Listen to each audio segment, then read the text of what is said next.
C'est parti pour cette récap de ma troisième journée à l'Open de Malakoff. Donc aujourd'hui j'ai joué avec les Noirs et en préambule du match, il se trouve que étant un peu anxieux après les deux défaites des journées précédentes, j'ai décidé de regarder un petit peu de théorie à midi. Et gros coup de bol pour moi, je suis tombé sur un adversaire qui jouait le Queen's Gambit, et, le Gambit Dame, et donc j'étais un petit peu préparé pour, cette ouverture. Donc, le Queen's Gambit, donc il commence avec, le pion en D4, ce à quoi je réponds, pion en D5, suivi par le fameux Gambit. Donc en jouant ce pion, il me propose de le prendre. Il n'a l'air pas du tout de, protéger pour le moment. Mais le coup classique qui vient derrière, donc pas directement derrière, mais normalement plus tard dans la partie, c'est que ce pion, il va être récupéré plus tard avec la dame qui donnera un échec au roi, et suite à l'échec, il viendra récupérer le pion. Ou alors avec un cavalier, donc normalement il y a le cavalier qui suit, et plus tard avec un cavalier en E5, on vient récupérer ce pion. Donc il y a plusieurs façons de jouer cette ouverture quand on est noir, mais ce que j'ai retenu, c'est qu'il ne fallait pas, accepter ce gambit. Donc, quand on accepte le gambit, ça veut dire qu'on vient prendre le pion. Donc, j'ai décidé de ne pas prendre ce pion et à la place de proposer un contre-gambit, donc, proposer aux joueurs de blancs de prendre, ce pion-là, et on va voir pourquoi. Parce que, ça permet du coup, aux joueurs noirs d'avoir une meilleure, position si le joueur blanc ne joue pas, tous les bons coups en réponse. Donc à ça, il a répondu avec, cavalier F3.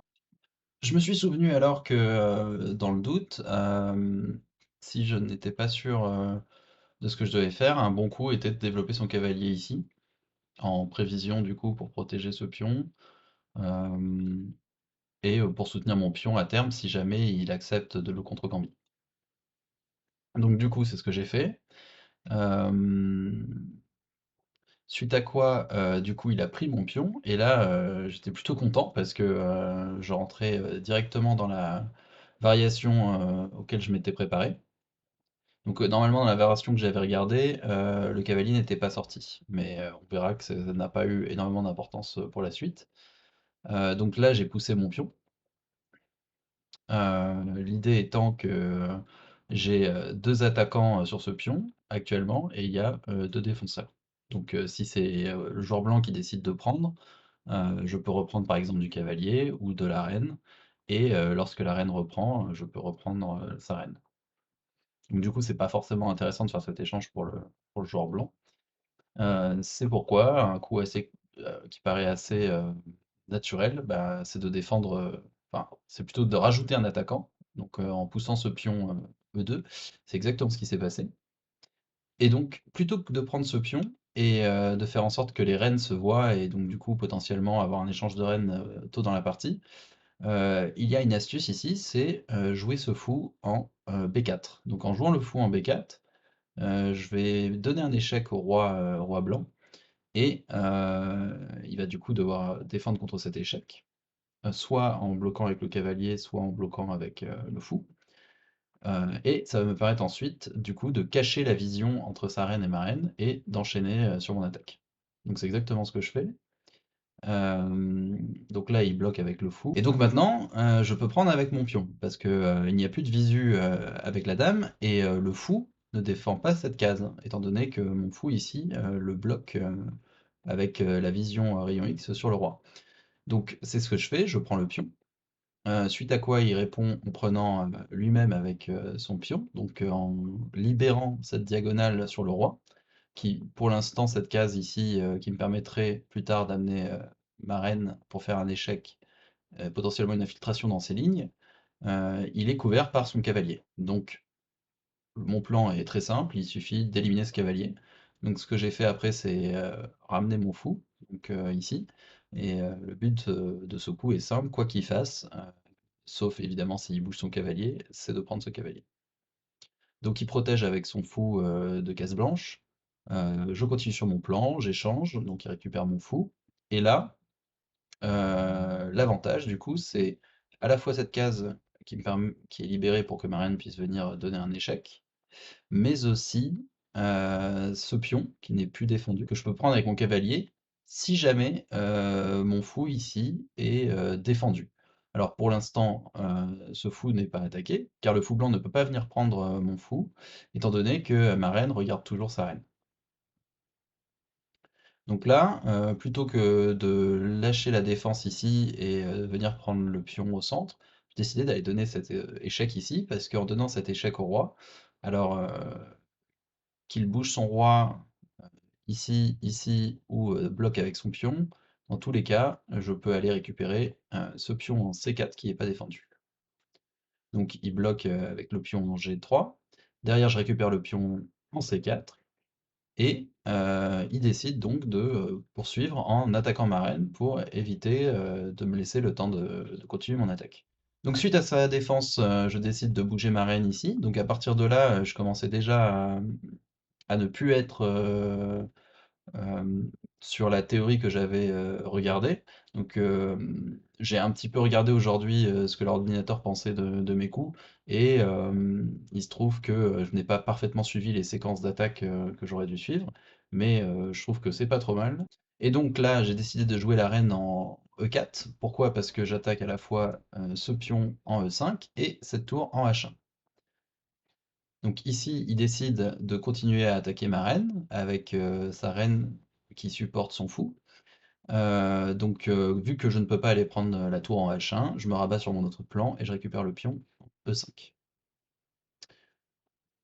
Donc en réponse, il décide de faire un échange de son fou de case blanche avec mon cavalier, en me mettant à échec par la même occasion. Et en réponse à ce coup, je me suis demandé est-ce que ça valait le coup de récupérer tout de suite, sachant que ça allait doubler mes pions, casser mon idée de vouloir roquer de ce côté-là, ce qui m'aurait permis d'avoir la tour ici directement en ligne de mire de la reine. Euh, mais estimant que j'avais une situation plutôt avantageuse, j'ai décidé de récupérer simplement le fou et de voir après.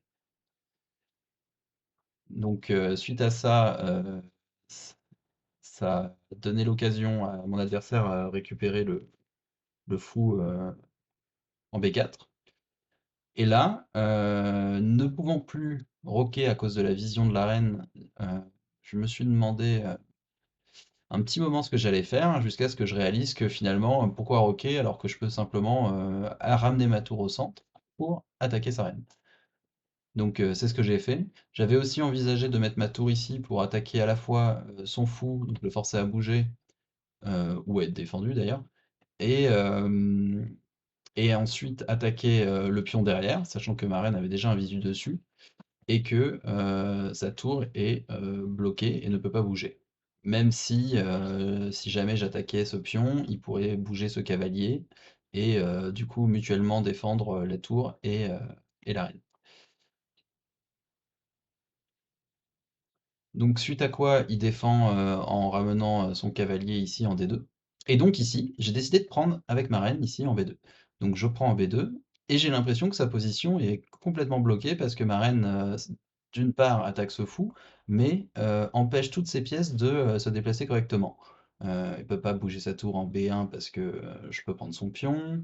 Alors pour défendre son fou, il a décidé de bouger son pion en A3.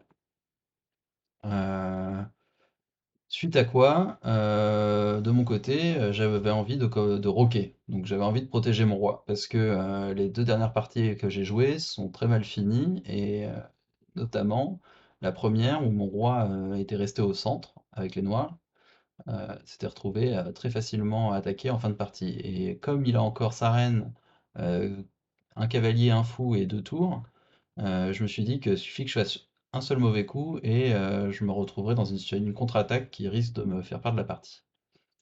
Donc ce coup-là, avait pour but du coup de préparer le rock, mais après l'avoir joué, j'ai réalisé que si je roquais tout de suite, je me retrouvais avec mon roi ici en G8, ma tour ici en F8, et ça lui donnait la possibilité de jouer son fou ici pour capturer mon cavalier, tout en attaquant les 2 tours.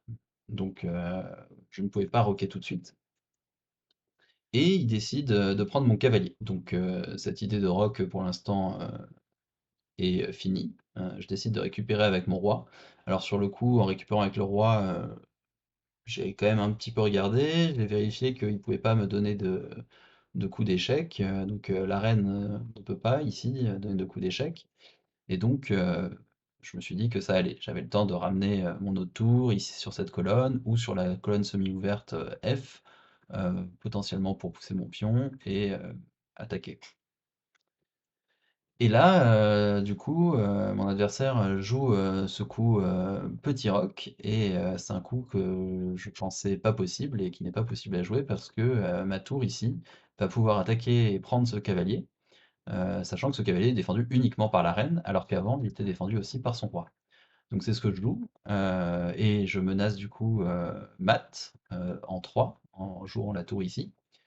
Et donc, dans cette position, mon adversaire, ne peut pas faire grand-chose. Le seul coup que j'avais vu, qui retardait le mat, voire, créer du contre-jeu, c'était de jouer, la reine ici en F3.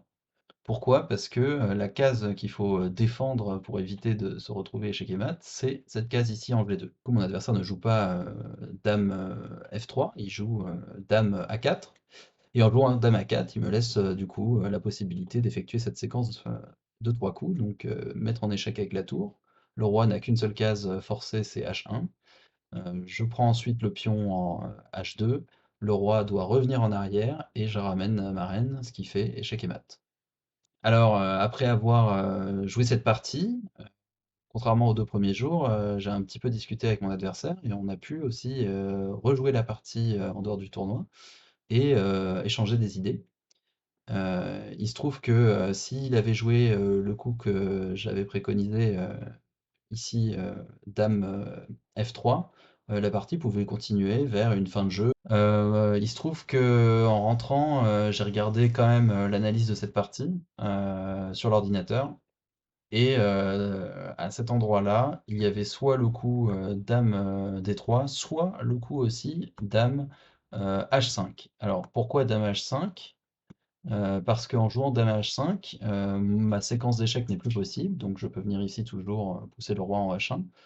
Mais ce pion ici, en H2 est défendu à la fois par le roi, mais aussi, par la reine. Et donc du coup ici je ne pouvais plus, prendre, ce pion.